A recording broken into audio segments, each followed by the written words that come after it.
le 23 novembre 2023 à l'Hôtel Royal Palace, l'Organisation des femmes scientifiques et pour le développement a organisé une table ronde sur le thème Entrepreneuriat féminin en sciences, technologie, ingénierie et mathématiques, une voie vers le développement national.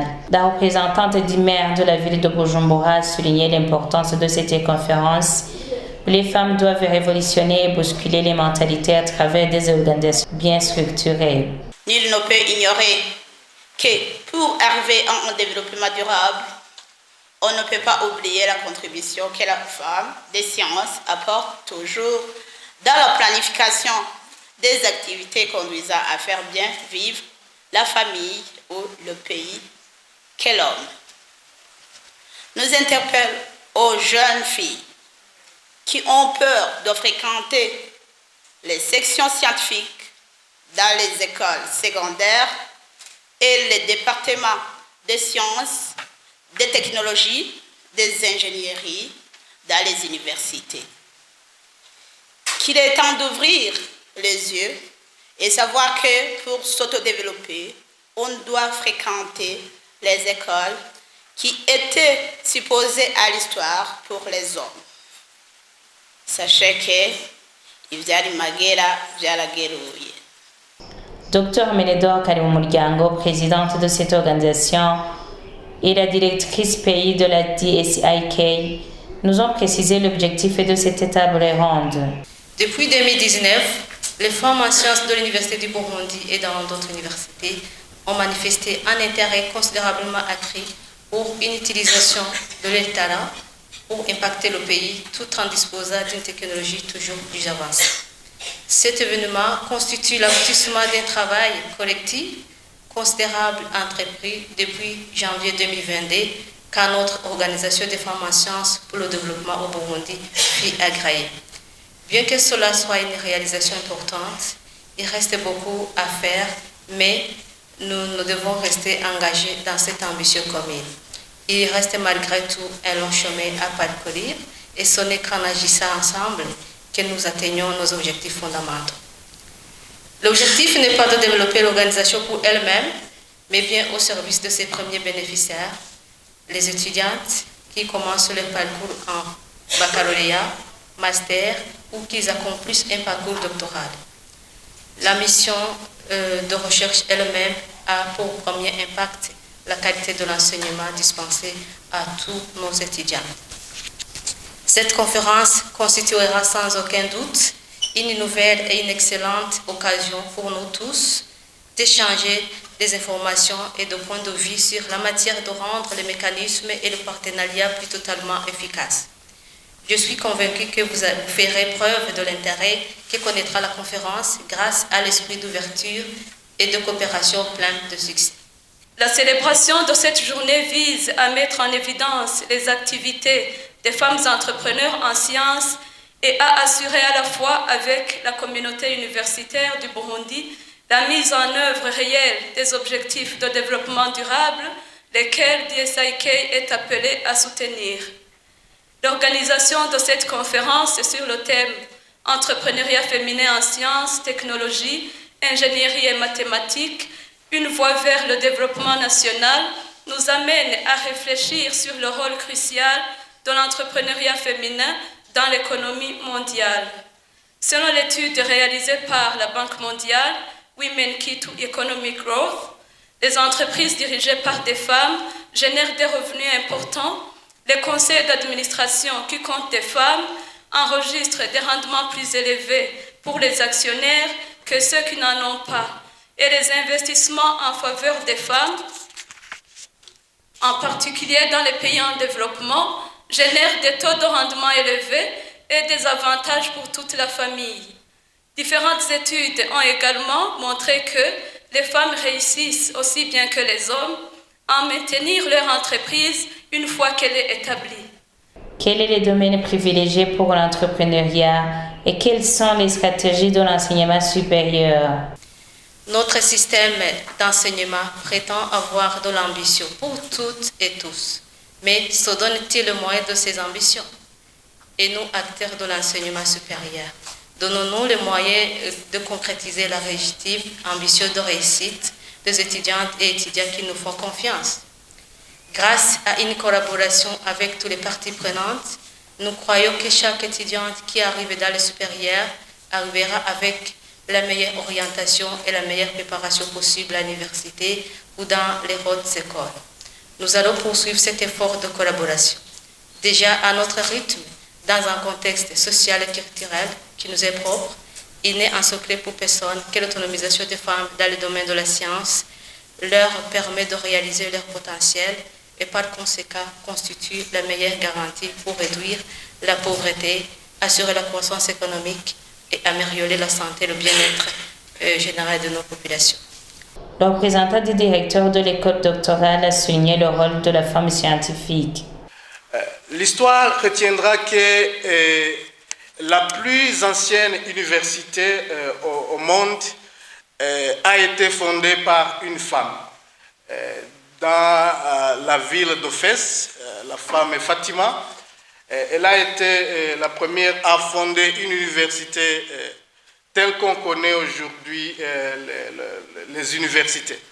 Donc, l'histoire nous montre bien le rôle des femmes dans le cursus académique, mais aussi dans l'avancement des sciences et la technologie.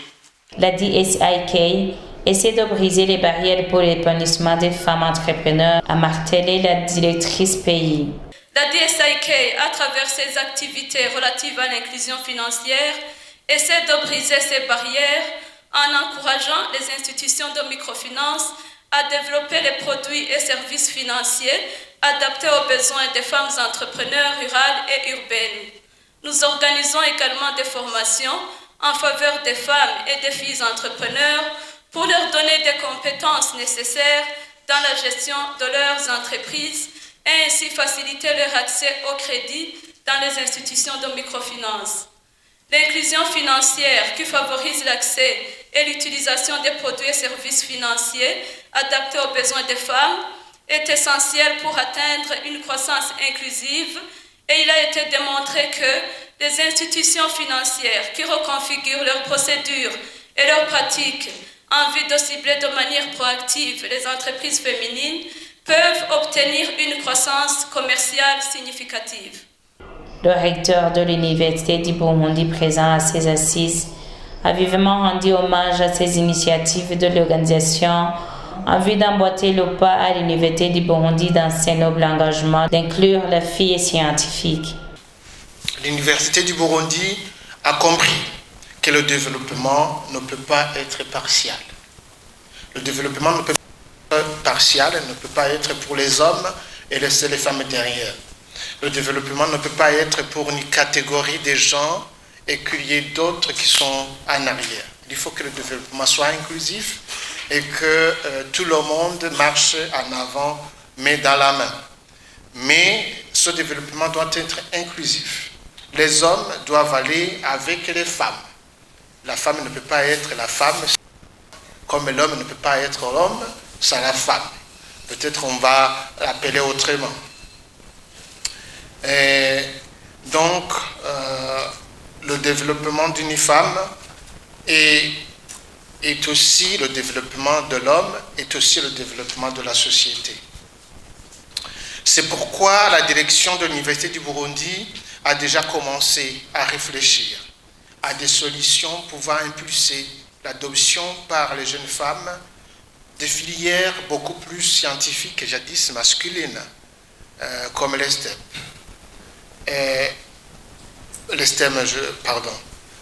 À l'Université du Burundi, on remarque que vraiment peu de femmes embrassent ces filières-là. Les mathématiques, l'ingénierie, les filières scientifiques, les femmes sont peu nombreuses. C'est problématique. Il semblerait qu'elle n'est plus au niveau du fondamental, post-fondamental, mais à l'université, ça reste problématique. Voilà. Donc, l'université a commencé à réfléchir, à mettre en place des solutions, notamment visant à encourager les femmes, notamment dans l'attribution des logements dans la promotion au niveau de la facilité d'accession dans ces filières-là. Donc, ce sont ces initiatives que cette organisation devra nous appuyer pour que ce soit une réussite. Donc, l'organisation a la bénédiction de la direction de l'Université du Burundi. L'Organisation des femmes scientifiques a déjà entrepris toute une gamme d'actions en vue d'investir dans les STEM sur appui de plusieurs partenaires techniques et financiers.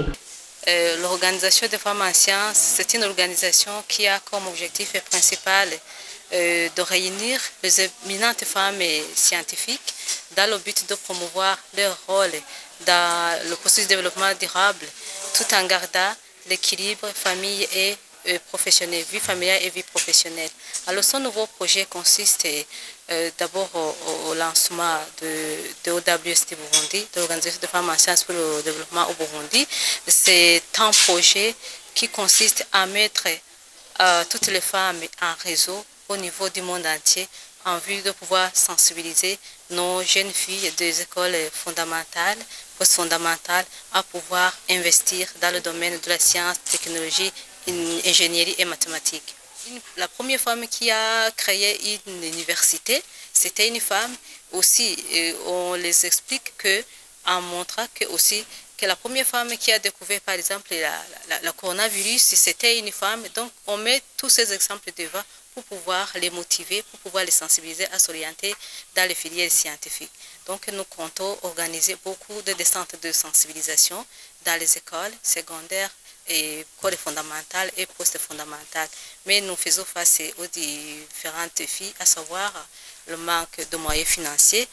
De cela où nous profitons pour plaider auprès du gouvernement du Burundi, qui est d'ailleurs le principal bailleur de l'université. Nous plaidons aussi un soutien financier au sein de nos partenaires techniques et financiers pour pouvoir mettre en œuvre nos objectifs qui ont été fixés par les membres de l'Organisation des femmes en sciences pour le développement au Burundi.